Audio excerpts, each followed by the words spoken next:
Diduga sakit hati dan ada dendam, seorang janda muda di Palembang disiram air keras oleh seorang pria. Akibatnya korban mengalami luka bakar di sekujur tubuh.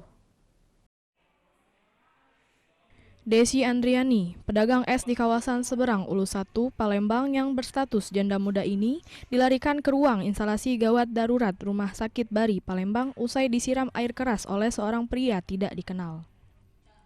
Menurut keterangan korban, awalnya melihat pelaku yang mengendarai sepeda motor dan menggunakan helm lewat di depan warungnya.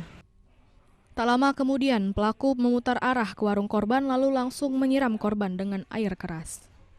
Usai menyiram korban, pelaku kabur dengan sepeda motornya, sementara korban yang mengalami luka bakar langsung dilarikan ke rumah sakit. Peristiwa ini diduga dilatar belakangi sakit hati dan dendam. Keluarga korban sendiri telah melaporkan kejadian ini di Mapolsek Seberang Ulu 1, Palembang. Nah, dia tuh sempat muter dari depan aku di jalan itu langsung ke belakang, langsung posisi aku di sini langsung disiram dia, langsung lari dia ke sana. Dia tidak ngomong apa-apa, Mbak? Tidak ngomong apa-apa. Umur berapa pelakunya? Apa? Pelakunya umur berapa? Dewean. Dewean. Ciri-cirinya masih enggak?